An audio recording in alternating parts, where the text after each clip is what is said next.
Everyone, I am Iqra, hope you are doing well. तो start करते हैं आज का टॉपिक। आज हम पढ़ने वाले हैं कुछ लिस्ट के बारे में। उसमें क्या देखेंगे कि कौन से ऐसे फॉर्म्स होते हैं जिनकी रिक्वायरमेंट होती है पार्टिसिपेंट्स के थ्रू, मतलब कि कौन से फॉर्म में क्या डिस्क्राइब किया गया है और किसके थ्रू जो है वो रिक्वायर्ड होता है। ये सारी चीजें हम देखने वाले हैं, ठीक है। तो एक एक करके देखेंगे। आपने देखा होगा प्रीवियस सेशन में हमने पार्टिसिपेंट्स के बारे में पढ़ा था कि पार्टिसिपेंट्स कौन से होते हैं। ईवे बिल के एक था सप्लायर्स में क्या था कि वो ईवे बिल को प्रोड्यूस करते हैं और रिजेक्ट भी कर सकते हैं। कौन से वाले ईवे बिल जो कि उनके अगेंस्ट जनरेट होते हैं, मतलब कि कौन से बिलोंग नहीं करते हैं, ठीक है। फिर देखा था recipients is the second participant of e-way bill. इसमें क्या था, दे टू प्रोड्यूस ईवे बिल्स, ये भी ईवे बिल प्रोड्यूस कर सकते हैं और रिजेक्ट कर सकते हैं जो उनके अगेंस्ट जनरेट होते हैं, मतलब जो उनसे बिलोंग नहीं करते, same as suppliers. Third one is transporters में क्या था कि ये प्रोड्यूस तो कर सकते हैं ईवे बिल, और कौन से ईवे बिल प्रोड्यूस कर सकते हैं, कंबाइंड ईवे बिल भी ये प्रोड्यूस करते हैं। कंबाइंड ईवे बिल से क्या मतलब है, मेरा क्या बताया था आपको कि जब मैंने बताया था कि जब एक ही व्हीकल से, एक ही ट्रांसपोर्ट से काफी सारी जो है डिलीवरीज होती हैं, तब क्या होता है, कंबाइंड ईवे बिल जो है प्रोड्यूस किया जाता है, ठीक है। तो ट्रांसपोर्टर इसको प्रोड्यूस भी कर सकता है, normal e-way bill, combined e-way bill, और अपडेट भी कर सकता है नंबर्स ऑफ व्हीकल सारे ईवे बिल्स के लिए जो उनको असाइन किए गए हैं, ठीक है।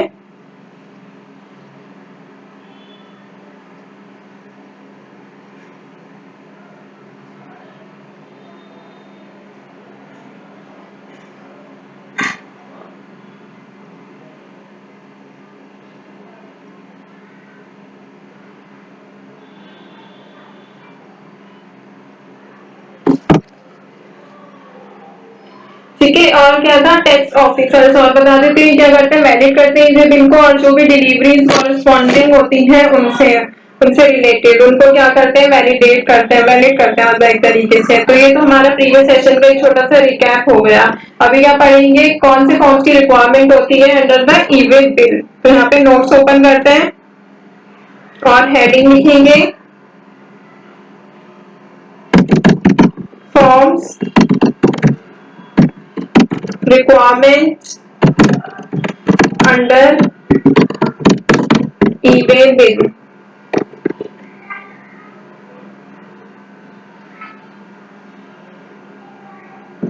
तो इसमें सबसे पहले हम हेडिंग डाल लेते हैं, फॉर्म्स के बारे में पढ़ेंगे, फिर उसके बाद उनका डिस्क्रिप्शन देखेंगे,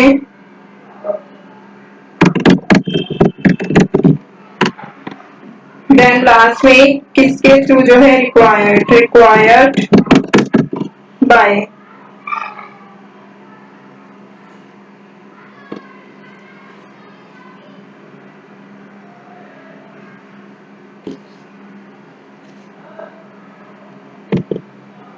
ठीक है, तो इसमें फर्स्ट फॉर्म देखते हैं जीएसटी, ईडब्ल्यूबी मतलब ईवे बिल। फिर देखते हैं इसका फॉर्म नंबर क्या है, 01। तो जीएसटी ईडब्ल्यूबी 01 जो होता है, ये क्या होता है, प्राइमरी फॉर्म होता है। इसका डिस्क्रिप्शन अगर देखिए क्या डिस्क्राइब करता है, ये ईवे बिल को डिस्क्राइब करता है, ईवे बिल, ठीक है। और ये किसके थ्रू रिक्वायर्ड किया जाता है, रिक्वायर्ड बाय, यहाँ पे मैं लिखती हूँ, रजिस्टर्ड सप्लायर होना चाहिए, और रेसिपेंट, या तो मतलब कि रिक्वायर्ड किसके थ्रू होना चाहिए, रजिस्टर्ड सप्लायर के थ्रू जो रजिस्टर्ड हो जीएसटी में, या फिर कोई रजिस्टर्ड रेसिपेंट मतलब कि रिसीवर के थ्रू। ये तो हो गया फर्स्ट फॉर्म, जीएसटी EWD 02। तो 02 फॉर्म क्या होता है, ये क्या डिस्क्राइब करता है, ये कंसोलिडेट फॉर्म होता है ईवे बिल का, ठीक है। तो यहाँ पर देखते हैं, पहले लिख देती हूँ फिर एक्सप्लेन करूंगी इसमें क्या होता है।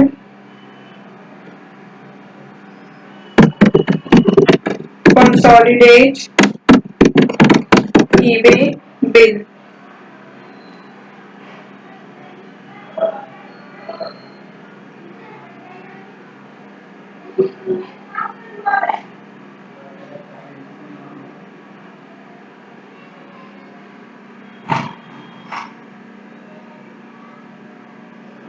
इसमें देखिए ये क्या कहा गया है, ये फॉर इसका पर्पस क्या होता है, यूज किया जाता है अपडेट या फिर कैंसिल करने के लिए, जो कि पहले से ही जनरेट होते हैं ई वे बिल, उनके लिए क्या यूज किया जाता है, जीएसटी EWB फॉर्म नंबर जो है वो यूज किया जाता है। ठीक है, अब देखते हैं रिक्वायर्ड किसके थ्रू होता है, ये ट्रांसपोर्टर, रिक्वायर्ड बाय ट्रांसपोर्टर के थ्रू जो है ये रिक्वायर्ड होता है। अब देखते हैं नेक्स्ट, जीएसटी EWB 03, ये फॉर्म नंबर क्या होता है, क्या डिस्क्राइब करता है, वेरिफिकेशन रिपोर्ट। तो देखिए इसमें क्या कहा गया है, वेरिफिकेशन रिपोर्ट मतलब कि वेरीफाई करना, तो आपको पता है सारी चीजें चेक करने का मतलब है इसमें कि ये सारी चीजें क्या करता है, वेरीफाई करता है। तो इस फॉर्म में क्या डिस्क्रिप्शन होता है, क्या डिस्क्राइब किया गया होता है, अगर मैं डिटेल में बताऊं तो ये यूज किया जाता है किस लिए, रिपोर्ट करने के लिए, किस लिए, use to report the consignment detail, जो भी कंसाइनमेंट की डिटेल होती है जो ट्रांसपोर्टर या फिर सप्लायर के थ्रू जो है यूज की गई दी गई होती है, तो ये क्या बनाते हैं, एक तरीके से वेरीफाई करता है, रिपोर्ट को चेक करता है। ठीक है, और ये क्या होता है, इंस्पेक्शन ऑफिसर के थ्रू इसको रिक्वायर्ड होता है। ठीक है, नेक्स्ट देखते हैं जीएसटी EWB 04, तो ये किस लिए यूज किया जाता है, किस लिए डिस्क्राइब किया जाता है, report of detention,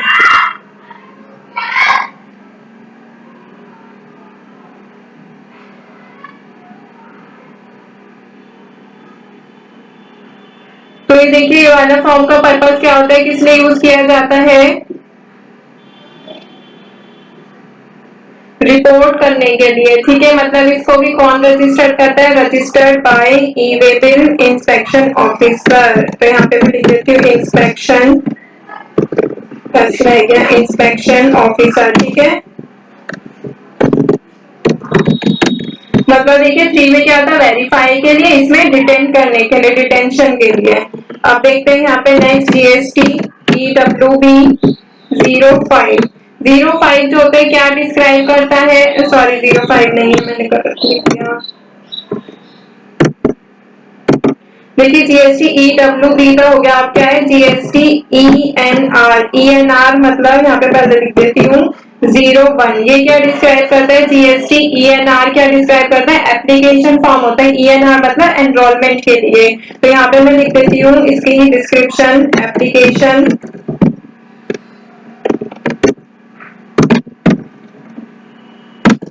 for enrolment under section 35(2). तो ये जो जीएसटी ENR 01 फॉर्म है, ये बेसिकली एप्लीकेशन फॉर्म होता है जो कि यूज किया जाता है एनरोलमेंट के लिए। इसको जो है किसके थ्रू रिक्वायर्ड होता है, required by unregistered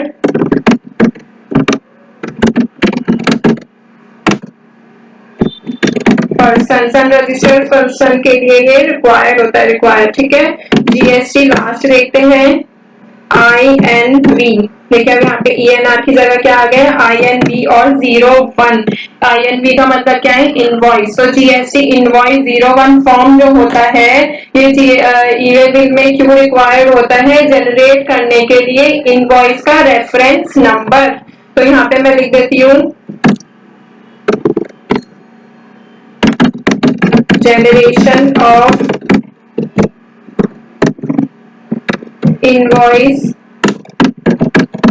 reference number. ठीक है, और रिक्वायर्ड बाय किसके थ्रू रिक्वायरमेंट होती है इसकी, रजिस्टर्ड पर्सन के थ्रू, या फिर रजिस्टर्ड टैक्स पेयर, कुछ यहाँ पे टैक्स पेयर भी लिख देती हूँ। तो यहाँ पे हमने क्या देखा है कि ऐसे कौन से फॉर्म्स होते हैं ई वे बिल में जिनकी रिक्वायरमेंट होती है, कौन से फॉर्म जो होते हैं वो क्या डिस्क्राइब करते हैं, ये चीजें हमने इसमें समझी है। तो आई होप आपको क्लियर तो हो गया होगा ये फॉर्म्स की रिक्वायरमेंट जो होती है। नेक्स्ट सेशन में क्या देखेंगे, वैलिडिटी क्या होती है ई वे बिल की, वो भी समझना इंपॉर्टेंट है। इसकी जो थ्योरी है ना, ये है तो पता है चैप्टर में काफी ज्यादा थ्योरी है, बट काफी इंपॉर्टेंट और बेसिक पॉइंट्स हैं। तो ये जो बेसिक पॉइंट्स हैं हमें समझना इंपॉर्टेंट होता है, फॉर फ्यूचर के लिए, मतलब ऐसा नहीं है कि यही आएगा आपके फ्यूचर में यूज, बट आपको क्या होता है ट्रांसपोर्टेशन, गुड की डिलीवरी से, इन सबसे रिलेटेड जो डिटेल होती है वो समझ आ जाती है अगर आप एक दो बार पढ़ लेते हैं तो टॉपिक को यहाँ पे एंड करते हैं, मिलते हैं नेक्स्ट सेशन में। Stay tuned and thank you.